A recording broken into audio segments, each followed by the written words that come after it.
제강 CBT 시험 대비 본 강의 1강을 72페이지부터 시작하겠습니다. 여러분 교재 72페이지부터 1강 강의를 시작하겠습니다. 1번은요 화제별 구분과 방법에 대해서 설명하고 있습니다. 다른 건 관계없는데요, 일반 화재에 쓰면 물, 모래를 사용할 수 있고 다른 곳에서는 물 사용은 절대로 금지합니다. 자, 이 점을 꼭 유념해서 대비를 해 주시기 바랍니다. 2번 캐치 카본. 이 제강을 할 때는요, 강 중에 선철입니다. 거기에는 CSIMNPS가 굉장히 많이 함유하고 있습니다. 이것은요, 강에는 치명적인 손실을 줍니다. 그래서 제강 공정을 거쳐서 CSIMNPS를 다시 줄이거나 없애려고 합니다. 그런데 이 제강을 하려면은 CSIMNPS를 줄여야 되는데, 그렇게 줄이려면은 제강 시간이 보통 한 30분에서 한 40분 정도 됩니다. 1회 제강이. 그런데 이 캐치 카본이라는 건 뭐냐면, 다른 농도는 관계없이, 쉽게 말하면 탄소가 우리가 필요한 농도에 도달하면, 목표라는 농도에 도달하면 그 산소 출현을 중단하고 그대로 출강하는 것을 캐치 카본이라고 합니다. 그러니까 본래 정년 시간보다 조금 단축이 되겠죠. 그래서 여러 가지 이제 장점이 나오는데, 그 중에서 이렇게 이제 산소를 불어넣어서 이제 출현을 하면은요, 이게 캐치 카본은 제강 시간이 좀 줄어듭니다. 그러니까 슬래그에 함유되는 FE라든지 슬래그 자체가 다 나쁜 건 아닙니다. 슬래그 손실 이런 것들을 감소해 줍니다. 물론 탈산제 부원료도 절감해 주고요, 강 중에 산소를 적게 썼기 때문에 용해한 것도 감소할 수 있습니다. 그런데 여러분, 이 시간 이후로 제강에서 탄소를 줄이려면 고온 조업을 해야 됩니다. 황도 마찬가지. 그런데 인을 줄이려면 저온 조업을 해야 됩니다. 그래서 여기에서는 고온 조업이기 때문에 탈인이 불충분합니다. 가탄법은 뭐냐면은 강 중에 탄소뿐만 아니라 P와 S를 이거는 낮게, 그러니까 탄소 말고 P와 S를 아주 낮게 출현을 해버립니다. 그렇게 하면은 나중에 이제 이 강에 탄소가 적잖아요, 그죠? 그럼 수요자가 요구를 할 때 탄소를 몇 퍼센트 넣어라 이러면은 거기에 맞춰서 탄소를 조금 보충해 주는 것을 말합니다. 어쨌든 이 C의 강력한, C는 산소와 결합하면 CO가 돼서 교반을 하고 이게 끌어올라서 기체로 날아갑니다. 이게 강력한 탈산작용을 합니다. 그럼 화학적 친화력으로 어쨌든 이거는 용강 산화 손실, 용의 산소량을 어떻게 되느냐 하면은 감소를 해 줍니다. 자, 그 다음에 염기성 내화물은 우리 고로나 전로나 이런 건 처음 다 철피로 만들었습니다. 이게 고온에서는 견디지 못해요.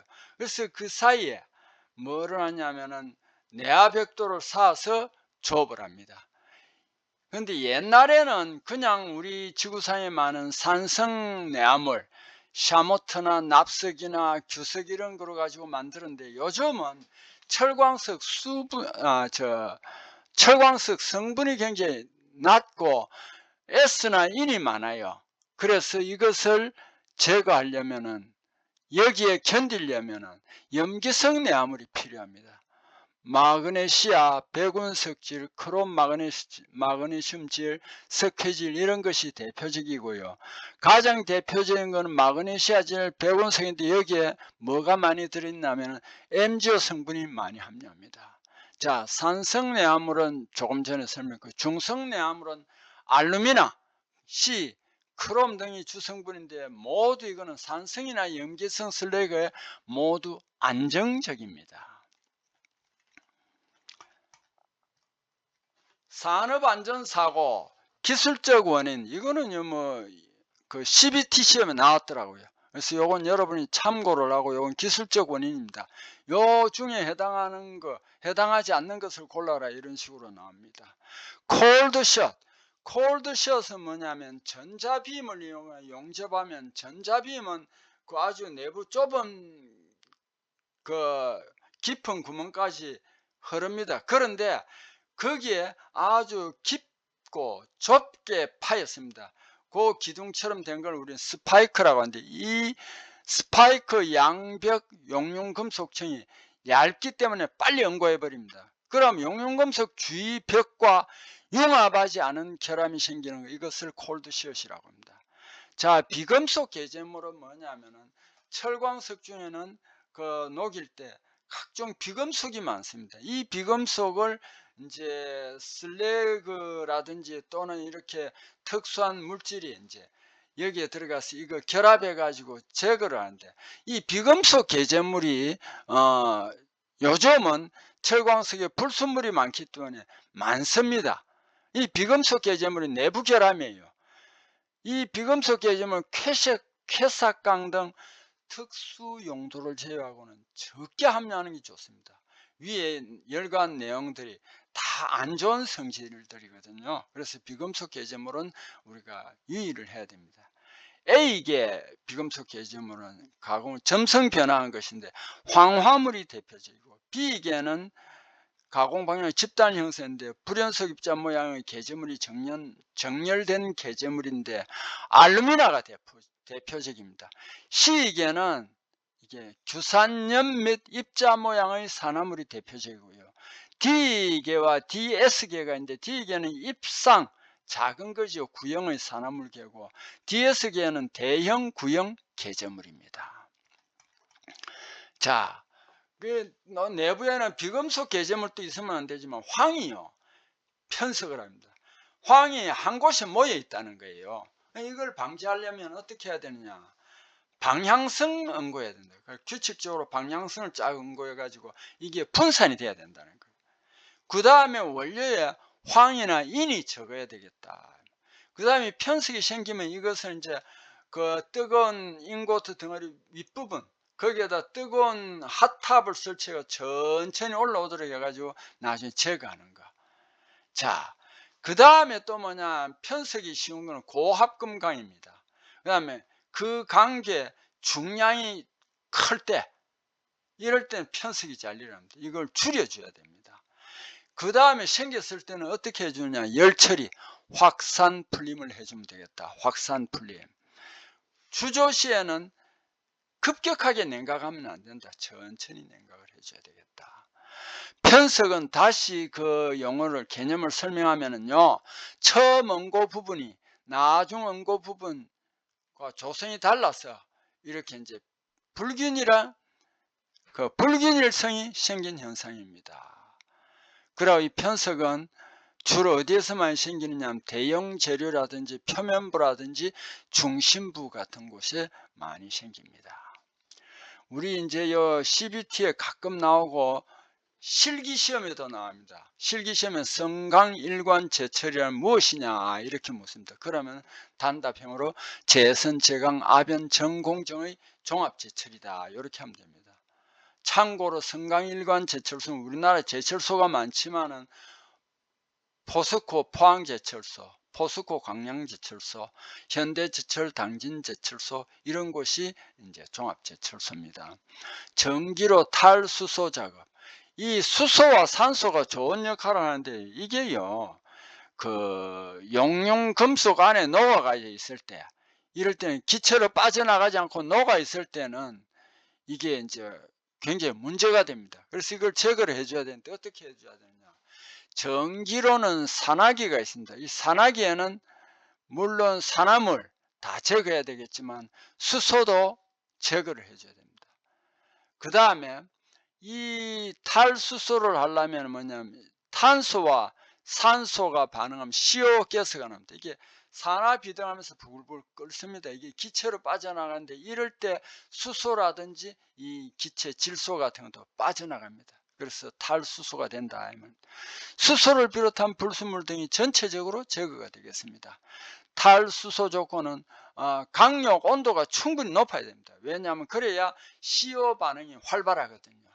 그 다음에 강력 중에 SiMn, 크롬 등 이 탈산 원소가 적어야 됩니다. 왜 그러냐 하면 이게 많으면 산소가 이 원소들하고 반응을 하다 보면은 탄소와 정작 반응을 잘 못합니다. 그래서 이 원소들이 적어야만 탄소와 반응하면서 CO로서 비등이 활발하고 끓어서 수소도 제거합니다. 또한 수분과 대기 중 습도가 낮아야 되겠죠. 슬래그 두께가 얇아야 되겠죠. 무산화, 산화가 안 되는 연주 작업 방안, 본래 턴디시에서 주형으로 쇠물을 떨어뜨리면 공기와 접촉할 수 있습니다. 그래서 아예 턴디시에 침지 노즐을 달아가지고 이 침지 노즐이 주형 깊숙이 내려가 있습니다. 그래서 주형 밑에서 올라오니까 공기와 접촉을 안 합니다. 그래서 무산화가 됩니다. 침지 노즐, 롱 노즐도 마찬가지고. 그 다음에 제강에서는 뭐가 많이 쓰이느냐면 아르곤 가스가 쓰입니다. 이 아르곤 가스는 다른 대기 중의 원소와 공기와 반응을 하지 않습니다. 불활성 기체입니다. 그래서 이 아르곤 가스를 그 부근에다가 뿌려주면 밀봉이 됩니다. 실링이 됩니다. 그 다음에 또 플럭스 파우더가 있는데 몰드, 주형 위에 몰드 플럭스를 깔거나 턴디시 위에 턴디시 플럭스를 사용하면은 이게 이제 방지가 됩니다. 자, 특수 LD 젤로법입니다. 특수 LD 젤로법인데 이게 이제 고로에서 재서낸 선철은 불순물이 많아요. 강에서는 이 불순물이 적어야 됩니다.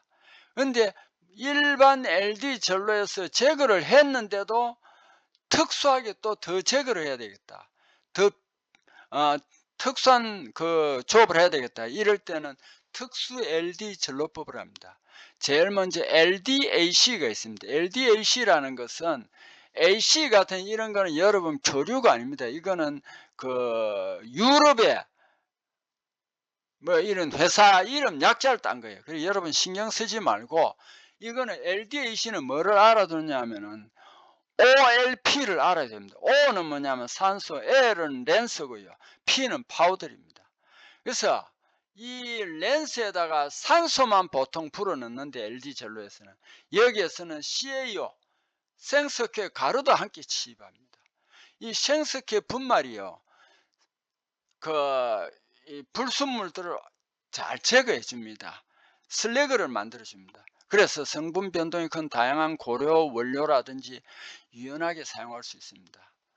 자, 그리고 이 CaO 분말을 같이 넣으면 탈인 효과도 아주 우수합니다.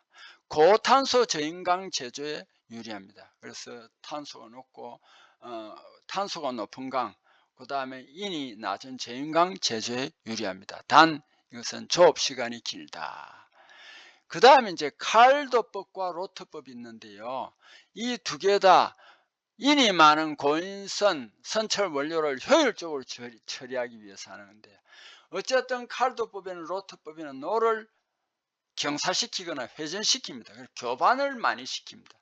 이게 특수산소 젤로법입니다. 칼도법은 노체를 경사식으로 막 움직입니다. 고속회전합니다. 그리고 상부에서 산소를 취입하고 그 안에도 이제 다른 조제제를 넣어 가지고 고인선 처리를 합니다. 특히 여기에서는 막 교반을 하니까 C와 산소가 활발한 반응을 합니다. 교반 반응을 합니다. CO 연소가 가능합니다. CO 연소가 가능하다는 것은 다른 가스나 이런 걸 가스로 제거할 수 있습니다. 자, 그 다음에 이게 이제 교반을 하기 때문에 좀 쉽겠죠, 그죠? 그래서 냉각제 배합의 여유가 있습니다. 폐가스 열량을 감소시킬 수 있고, 그런데 이제 단점이 뭐냐면 내화물 소모가 큽니다. 대형 생산성이 낮습니다. 대형 설비에는 곤란합니다. 로트법은 이거 노체를 아예 경사진계하는 평면에서 360도 연속 수평 회전합니다. 그래서 다양한 위치 변경이 가능하고 슬래그 반응성이 우수합니다. 출연용 렌스로 순산소 취입하고 보조용 렌스가 있습니다. 보조용 렌스에는 저순도 산소를 취입합니다. 어쨌든 여기에서는 CO 가스가 노에서 100% 연소합니다. 그리고 렌스 반대쪽 배기구를 통해서 집중기로 배출합니다. 다양한 위치 변경 가능하고 슬래그 반응성이 우수하고 열 효율이 우수합니다. 그러나 이거 다 좋은데 LD 전로보다 약 3배 제강 시간이 깁니다. 그래서 조금 부족합니다. 자, 이렇게 해서 1강 본강 수업을 마치겠습니다. 참고로 이 1강 본강은요, 여러분 교재 원리학습 1회를 편집해서 만든 것이니까 꼭 그 교재를 참조해 주세요. 자, 수고했습니다.